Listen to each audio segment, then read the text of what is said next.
दोस्तों, अगर आप भी मार्केट में लगातार नजर बनाए रखते हैं तो आपको पता ही होगा कि इस समय सोने का रेट बढ़ता ही जा रहा है। अभी तक के इतिहास में सोने में इतनी महंगाई कभी भी नहीं आई जितनी कि पिछले 2 से 3 सालों में आई है। अब हो सकता है कि आप कहेंगे कि ये सब सरकार की लापरवाही का नतीजा है या फिर सरकार ने सोने के दाम बढ़ाए हैं। तो आपको बता दें कि ऐसा नहीं है, इसके पीछे हाथ है चाइना का। दरअसल दोस्तों, चाइना पूरी दुनिया से बड़ी मात्रा में सोना खरीद रहा है। जी हाँ दोस्तों, चाइना पूरी दुनिया से बड़ी मात्रा में सोना खरीद रहा है। बता दें, सोने की बढ़ती कीमतों के बीच चीन अंधाधुंध तरीके से सोने की खरीदारी कर रहा है। चीन की ओर से सोने की खरीदारी जिस तरह से की जा रही है उसको देखकर तो ऐसा लग रहा है कि मानो धरती पर से सारा सोना खत्म हो रहा है। और इतिहास गवाह रहा है कि चाइना ने जो भी काम किए हैं वो बिना अपने फायदे के कभी भी नहीं किए हैं। पर आखिर सोना खरीदने से चाइना को क्या फायदा होगा?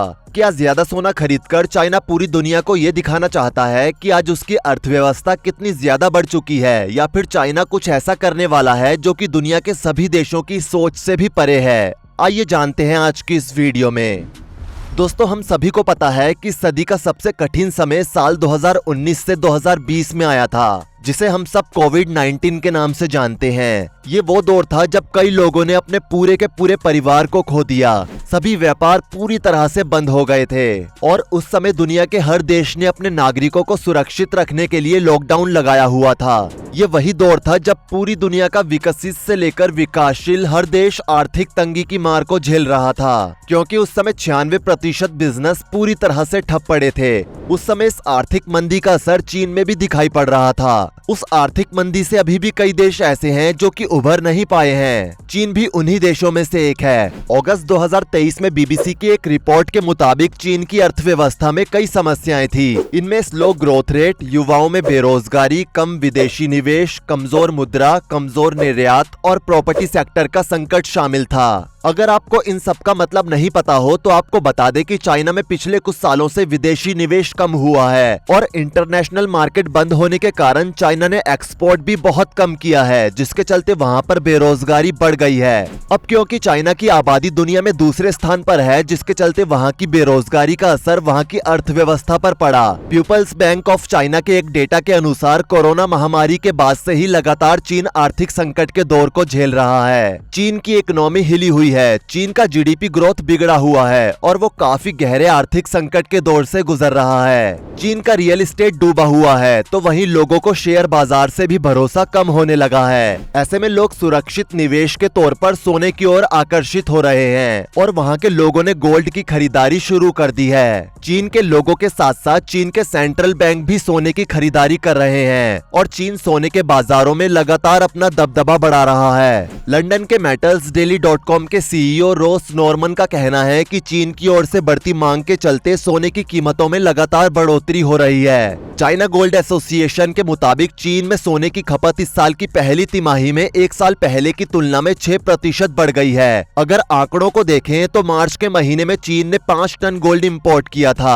अब दोस्तों, चाइना के इतनी ज्यादा मात्रा में सोने को खरीदने के पीछे एक कारण और है। दरअसल दोस्तों, जैसा कि हम सबको पता है कि रशिया और यूक्रेन वॉर को शुरू हुए ऑलमोस्ट 2.5 साल का समय हो चुका है और जब रशिया यूक्रेन वॉर शुरू हुआ था तो उस समय the United states of America ने रशिया पर सैंक्शन लगा दिए थे और अमेरिका ने रूस के फॉरेन रिजर्व को ब्लॉक कर दिया था और उन्हें स्विफ्ट से बाहर निकाल दिया था। अब आखिर ये स्विफ्ट है क्या? तो आपको बता दें कि दुनिया में जो भी देश इंपोर्ट या एक्सपोर्ट करते हैं वो ज्यादातर डॉलर्स का ही यूज करते हैं और यही अभी तक रशिया भी कर रहा था। बता दें कि जिस भी देश ने फॉरेक्स रिजर्व डॉलर के रूप में रखा हुआ है उसके डॉलर्स अमेरिका में ही किसी बैंक में होते हैं, इसलिए अमेरिका के पास स्विफ्ट ब्लॉक करवाने का पूर्ण अधिकार होता है। और इस एक घटना ने बहुत से देशों को परेशानी में भी डाल दिया था, क्योंकि उस समय तो जो बाइडेन ने सिर्फ रशिया को ब्लॉक किया था, लेकिन जब आने वाले समय में सरकार बदलेगी और वहां कोई दूसरा राष्ट्रपति आएगा जो कि किसी भी देश को नापसंद करता होगा तो फिर उस देश के लिए बहुत मुश्किल आ जाएगी। और दोस्तों, ये बात तो किसी से छिपी नहीं है कि चाइना इस समय दुनिया की सबसे तेजी से बढ़ती अर्थव्यवस्था है, जो कि पूरी दुनिया में इस समय अमेरिका के बाद दूसरे स्थान पर है और इसी वजह से अमेरिका चाइना से चिढ़ा रहता है। और अगर ऐसे में अमेरिका की सत्ता के बदलते ही कोई सनकी राष्ट्रपति आ गया और उसने रशिया की तरह चाइना का भी स्विफ्ट ब्लॉक कर दिया तो चीन में इकोनॉमिक क्राइसिस आ जाएगी। और चीन पिछले 200 सालों के सबसे निचले स्तर पर पहुंच जाएगा।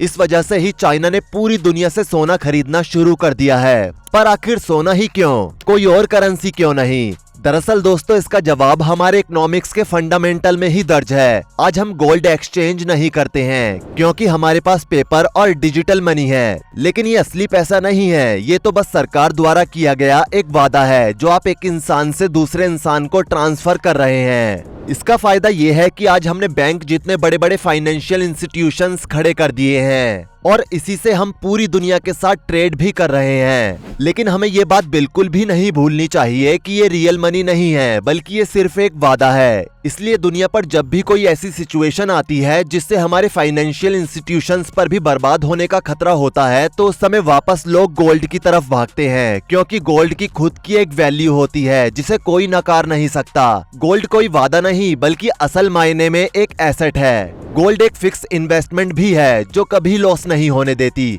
अगर आप आज के रेट में गोल्ड खरीदते हैं और कल को उस देश की अर्थव्यवस्था बेपटरी हो जाती है और उस देश में इकोनॉमिक क्राइसिस आ जाती है, तो उस समय आपके पास जो पेपर मनी होगी उसकी कीमत भी बहुत ज्यादा गिर जाएगी। लेकिन आपके पास जो गोल्ड होगा उसकी कीमत बढ़ती ही रहेगी। इसलिए आपने देखा होगा कि हमारे बड़े बुजुर्ग अपने पास बड़ी मात्रा में सोना रखते थे, ताकि कल को देश की या उनके घर की किसी की भी अर्थव्यवस्था बिगड़ती है तो गोल्ड उनको सहारा देगा।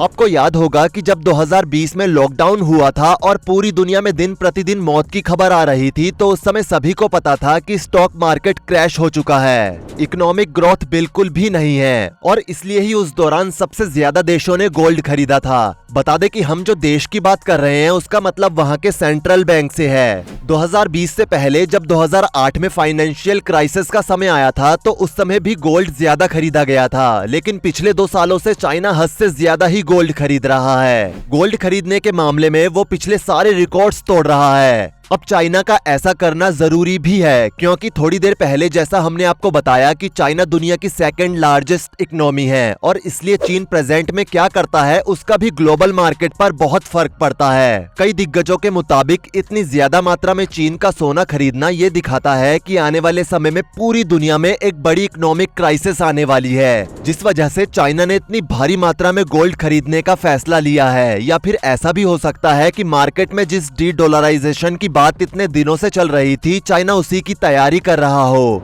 अगर आप भी डी डॉलराइजेशन के बारे में नहीं जानते हैं तो आपको बता दें कि दुनिया के कई बड़े बड़े इकोनॉमिस्ट ये प्रिडिक्ट कर रहे हैं कि दुनिया बहुत ही जल्द ट्रेड के लिए डॉलर के साथ साथ पाउंड, युआन और रुपए का यूज करेगी। बता दें कि जब अगस्त 2023 में साउथ अफ्रीका के जोहान्सबर्ग में ब्रिक्स समिट हुआ था, तो उस समय भी ब्रिक्स कंट्रीज ने डॉलर्स को काउंटर करने के लिए अपनी एक नई करेंसी लॉन्च करने की बात कही थी। बता दें कि ब्रिक्स 5 देशों का एक इंटरनेशनल ऑर्गेनाइजेशन है जिसमें ब्राजील, रशिया, इंडिया, चाइना और साउथ अफ्रीका जैसे देश शामिल हैं। अगर ब्रिक्स देश ये करेंसी लॉन्च कर देते हैं तो दुनिया के पास ट्रेड करने के लिए डॉलर के साथ में नई करेंसी को यूज करने का भी ऑप्शन होगा, और इस करेंसी से पूरी दुनिया को फायदा होगा, और अमेरिका अपनी मर्जी का करने से पहले कई बार सोचेगा। फिलहाल में तो चाइना पूरी दुनिया का सोना खरीद ही रहा है। उसके साथ ही रशिया, भारत, ईरान, सिंगापुर और टर्की समेत और भी कई ऐसे देश हैं जो कि पूरी दुनिया का सोना खरीद रहे हैं। और इन सभी देशों का सोना खरीदने का उद्देश्य सिर्फ एक है कि इन फ्यूचर कभी भी किसी देश के बीच में युद्ध हो या फिर हर बार की तरह अमेरिका किसी भी देश पर इकोनॉमिक सैंक्शन लगा देता है तो उनके पास में एक एसेट होगा